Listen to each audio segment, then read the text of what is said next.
같이 한번 읽겠습니다. 시작. 다른 사람의 피를 흘리면 그 사람의 피도 흘릴 것이니 이는 하나님의 형상대로 사람을 지으셨습니다. Whoever sheds the blood of man, by man shall his blood be shed. For in the image of God has God made man. 이 구절이 도대체 뭘 이야기하려고 하는 것 같습니까?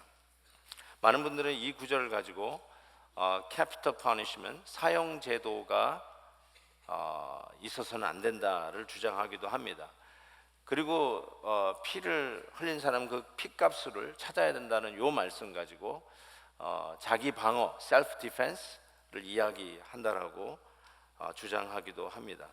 근데 이 말씀을 하나님이 우리에게 주실 때 하나님의 의도는 뭐 캐피털 퍼니시먼트를 해야 되느냐 말아야 되느냐, 셀프 디펜스를 해야 되느냐 말아야 되느냐, 그 이야기를 하는 것보다 더 중요한 얘기를 하려고 합니다. 더 원래는 그 얘기를 하려고 하는 게 아니라 우리 한 사람 한 사람이 하나님의 형상으로 지음을 받았기 때문에 with the respect and with the dignity we need to treat each other. 정말 한 사람 한 사람을 하나님의 형상으로 지음받은 그 한 사람 한 사람을 존경을 다해서 서로 대해야 된다는 것을 가르쳐주고 있습니다. Regardless of who they are, whether they are short, tall, regardless of their skin color, black, Latino, or white Caucasian, Chinese, Japanese, whether you are North Korean, South Korean, doesn't matter.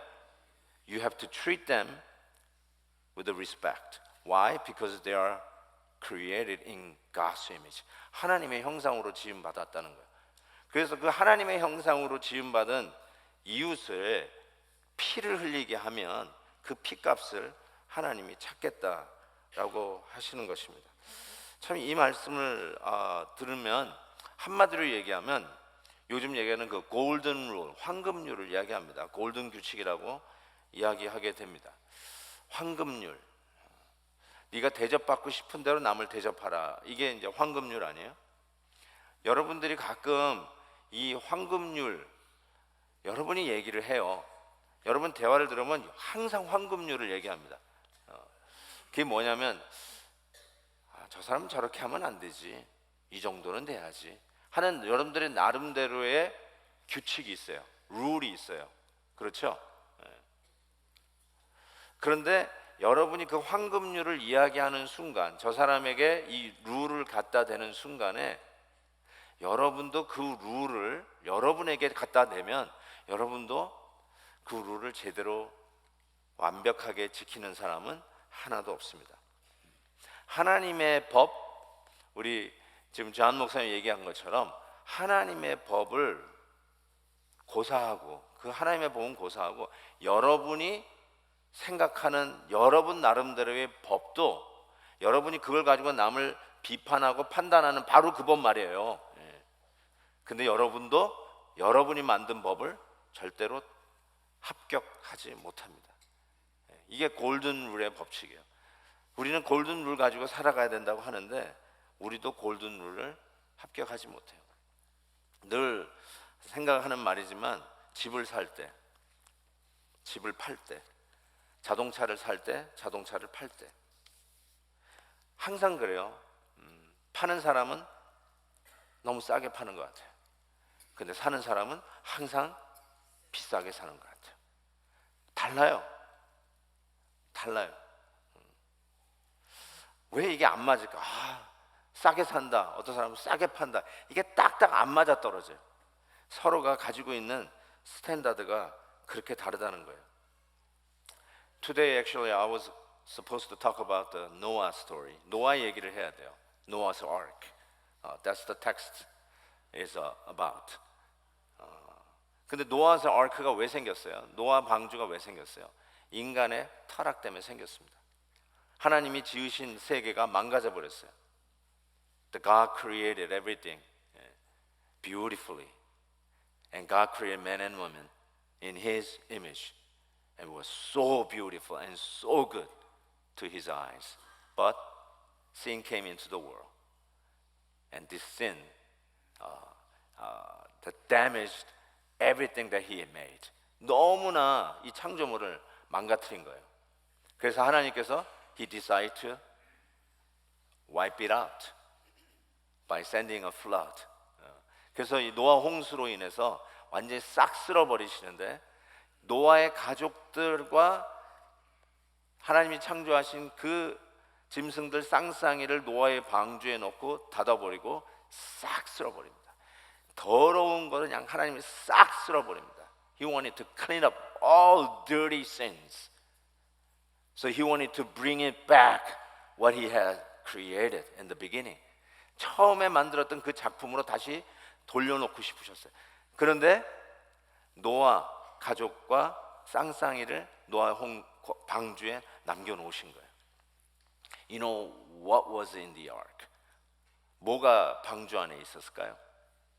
방주 안에 8명의 노아 식구 그리고 쌍쌍이 들어가 있는 그 짐승들. 노아 방주에 얼마나 있었을 것 같아요? How many days the Noah's family and all the couples of the animals stayed in the ark? Do you know that? 1년 2개월, year and 2 months or so. 한 1년 2개월 동안 방주에 있었어요.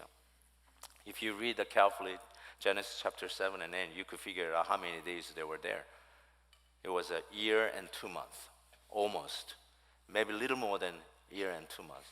그러면 1년 2개월 동안 방주 안에서 뭘 했을까요? 뭐 했을 것 같아요? 먹고 자고 했겠죠. 먹고 자고 했겠죠. 짐승들도 먹고 자고 했겠죠. 실은 먹고 자고 하나 더 했어요. 제가 차마 얘기를 못 하겠어요. 노아 방주에 화장실은 있었을까요? Do they have a toilet in the ark of Noah? 당연하겠죠. 화장실 갔겠죠. 얼마나 많이 냄새가 났을까? 얼마나 많이 더러웠을까? 하나님께서 이제 노아 가족을 노아 방주에서 릴리스 시키잖아요. 드디어 내보내시는데 하나님께서 노아 가족의 사람들의 마음속에 죄가 있는 것을 아시고 이렇게 표현합니다. 전 그 말이 참 마음에 이렇게 턱 걸리는 것 같아요. 생선가시가 목에 걸리듯이. 왜냐하면 하나님께서 모든 죄를 청산하시고 새롭게 시작하려고 노아 가족들을 방주에 세이브하셨잖아요. 근데 그 노아 가족들을 보니까 그 생각에 이미 죄가 있는 것을 보셨다는 거예요. 저는 이렇게 이야기할 수 있을 거예요. 노아 방주 안에 뭐가 있었을까요? That he wanted to create everything new. He wanted to start off everything new. Just like you want to start off everything brand new in year 2020. And God wanted to start brand new because everything was so corrupted. Everything was so damaged because of sin. So he wanted to wipe out and clean up. And he wanted to start off brand new thing with Noah's family. But you know what?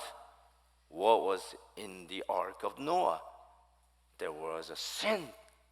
Still, there is sin. 죄가 있었다는 거예요. 그 안에서 똥 싸고 더럽고 싸우고 자기 거 챙기려고 하는 그 모습이 노아 방주 안에도 여전히 있었다는 거예요. 여전히 있었어요. 그 가운데 홍수 후에 노아 방주에서 나왔어요. 나왔더니 하나님께서 노아와 언약을 맺습니다. God is making a covenant with Noah. So this is what we call Noah's covenant. Noah's covenant. 언약을 노아와 언약을 맺는데 어떻게 언약을 맺냐면 이렇게 얘기해요. 내가 13절입니다. 13절 한번 열어볼까요? 13절. 내가 내 무지개를 구름 속에 두었다. 이렇게 얘기했어요. 이게 언약의 증거다. 이렇게 얘기했어요. 언약의 증거를 영어로 보니까 It's a sign of covenant. 언약의 증거. 언약의 사인으로 언약의 사인으로 무지개를 구름 속에 두었다 이렇게 얘기했어요. As a sign of covenant, God put the rainbow in the sky. As a sign. 사인이 뭐냐면 뭔가를 인디케이팅 하는 거잖아요. 여러분이 운전하다가 삼각형, 빨간 삼각형을 보면 뭔가 좀 공사하는 중에 있거나 길이 좀 막혔으니까 조심하라는 뜻 아니에요. 이게 뭘 indicating, it's a sign. sign. 무슨 사인일까요? 방주 안에도 여전히 죄가 있었을 때 드디어 그 홍수의 심판을 해서 구원받은 노아와 함께 무슨 사인, 무슨 약속을 하고 있는 걸까요? 근데 여기에 하나 중요한 게 무엇이냐면 구름 속에 바로 그 무지개를 두었다는 거예요. 보세요. 내가 내 무지개를 구름 속에 두었다. I put my rainbow. I put my rainbow. 근데 여기서 우리가 영어로 레인보우, 한국말로는 무지개, 내가 내 무지개를 구름 속에 두었다고 그랬는데 히브리어에는 무지개라는 말이 따로 없어요. 히브리어에는 그냥 bow만 써요. 레인보우 할 때 rain이란 말을 안 쓰고 bow만 써요. bow. They just use a word bow. Bow for bow and bow for rainbow. They don't have any different word for rainbow. They translate it into rainbow sometimes with the word bow in Hebrew, kashit. 이 카시트라고 하는 이 bow라는 단어가 어떨 때는 그냥 bow, 어떨 때는 rainbow. But majority of times it refers to weapon, bow, shooting arrow, bow. It's a weapon. It's a weapon. 그러니까 이렇게 읽으셔야 돼요. 내가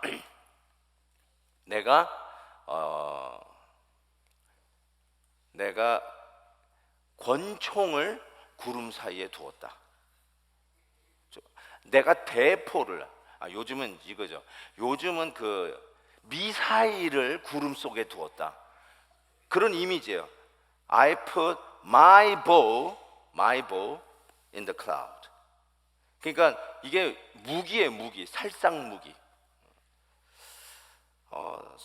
구약 성경에는 이 보우를 활로 번역한 게 75% of the time the English Bible translate bow, this kashit into bow, the weapon bow. 그리고 한 번 20%는 레인보우로 번역을 했어요. 이게 무슨 뜻일까요? 하나님께서 I put weapon in the cloud. 이게 무슨 말일까요? What does that mean? I put weapon in the bow. I mean in the sky. 하늘에 구름 사이에 내가 실은 이 살상 무기를 두었다는 거거든요. 우리는 그냥 번역을 무지개를 했으니까 우리가 와 이쁘다 하는 그 무지개를 자꾸 먼저 떠오르는데 그게 아니라 미사일을 구름 사이에 두었다. 그 뜻이거든요. 성경에 그 뜻으로 쓰이는 걸 제가 보여드릴게요. 시편 18편에 보면 그의 화살을 날려 그들을 흩으시며 많은 번개로 그들을 깨트려두다. Look at this. He shot his arrows and scattered the enemies in great bolts of lightning and routed them. 이렇게 돼 있잖아요. 그러니까 하나님께서 어떻게 우리를 심판하시냐면 하늘에서 우리를 향해서 활을 쏘시는 거예요. 화살을 쏘시는 거예요. Arrow. He's shooting arrows at us. And Psalm 7. 사람이 회개하지 않으면 그가 그의 칼을 가시며 그의 여기 보세요. 활 또 나오죠? 똑같은 단어예요. 그 카시트 활을 이미 당기어 예비하셨도다. 이렇게 얘기하고 있어요. 활을 당겨서 이러고 있다는 거예요. 하나님께서 활을 근데 하나님께서 그 활을 어디다 놨다고요? In the cloud. He put that his bow in the cloud. What does that mean? 우리를 향해서 슈팅하기 위한 것이 아니라 이것은 내가 너희를 위해서 더 이상 활을 당기지 아니하고 활을 안 쓰고 벽에 걸었다. I'm not using this weapon to shoot at you. Rather, I'm going to just put it on the wall. I'm not using this weapon anymore. 그게 바로 I put my bow in the cloud. 저게 보호잖아요. 그렇죠? 저거 그냥 걸어놨다는 거야. 안 쏘겠다는 거야. 안 쏘겠다는 거야. 근데 가만히 보십시오. 하나님께서 원래는 어떻게 쓰느라고요? 저 보호를 하늘에서 우리를 향해서 쏘는 하나님의 심판의 무기였어요. 보세요. 하나님께서 지금 위에서 하늘에서 우리를 향해서 이 죄인들을 향해서 하나님의 이 창조물을 망가뜨린 저 죄인을 향해서 화살을 착 장정하고 시위를 당겨서 He's shooting at us. That's what supposed to be. 그런데 하나님께서 as a sign of covenant, which means I'm not going to condemn you anymore. I'm not going to shoot at you anymore. I'm not going to wipe out a whole generation with the flood anymore. I'm making a covenant. I'm making a promise with you. So he put up his bow in the cloud. 그래서 이렇게 세웠어요. That's the bow, isn't it? We call that rainbow. God said, I'm not going to condemn you anymore. I put up my bow in the sky like that. Right? 그리고 거기에다가 가만히 보세요. 화살을 넣어서 시위를 당겨서 쏘면 누구를 향해서 저 화살이 날아갑니까? 하나님을 향해서 저 화살이 날아갑니다. 원래는 it's supposed to be the other way around. The direction is the wrong direction. The direction should be down to earth, down at us. Arrow is supposed to be at us. 우리를 향해서, 우리를 향한 심판, 죄인들을 향한 하나님의 심판으로 달려왔어야 할 하나님의 심판의 도구가 하나님께서 I'm making a covenant, 언약을 우리가 맺자 하면서 Look at this.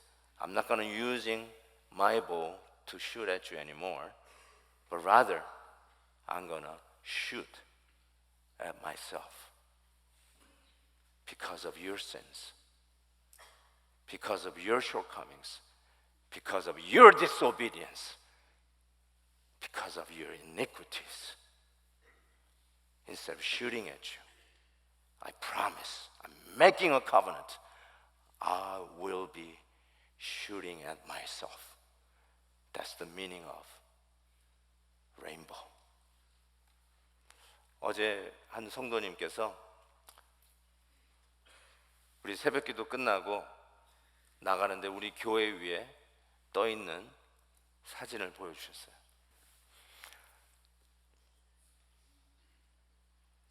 우리 교회 위에 떴던 십자가 구름이었습니다. 좀 만든 게 아니에요. 성도 너무너무 감격스러워서 찍어서 보내주셨어요. What does that mean by a rainbow? God said, I'm going to shoot at myself for your sins. I'm going to take that arrows for you. 그게 뭐예요? 십자가예요. 우리는 십자가의 언약을 가지고 있는 자들입니다. 피는 피로요? self defense, capital punishment 얘기하려고 하시는 게 아니었어요. 우리의 죄값을 우리 하나님께서 당신의 피값으로 갚으시겠다고 하는 언약의 원리, 십자가의 원리. 그게 바로 무지개의 원리였어요. 그래서 우리가 무지개를 보면 마음이 좋아져요. 무지개를 보면 마음에 소망이 생기기 시작해요. 2019년 아무리 힘들고 내 죄 때문에 죄악의 열매들을 먹고 힘들었다 할지라도 2020년도 하나님이 여러분과 하신 언약은 바로 우리 하나님께서 우리에게 십자가의 언약, 여러분의 죄 때문에 내가 지은 죄 때문에, 우리 가정의 연약함 때문에, 나의 부족함 때문에 늘 죄악의 열매 속에 살던 우리들을 향해서 오늘 우리에게 주시는 새 언약은 십자가의 언약, 무지개의 언약. 내가 네 죄 때문에 화살을 대신 맞겠다 하시고 우리를 향해 쏘던 그 활을 하늘에 더 이상 쓰지 않겠다고 걸어 놓으신 그 무기 활이 당신을 향해서 쏘겠다고 하시는 십자가의 언약으로 우리에게 레인보우로, 아름다운 레인보우로.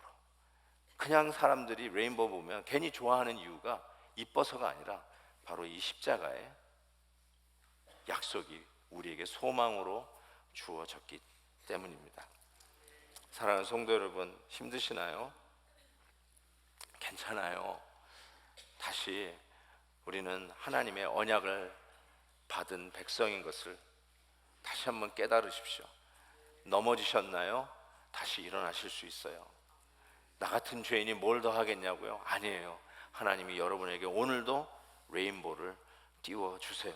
여러분의 삶이 아무리 먹구름 같은 침륜 속에 있다 할지라도, 여러분의 가정이 죄악이 기어들어와 여러분의 가정이 망가져서 더 이상 소망 없는 것 같다 할지라도, 하나님은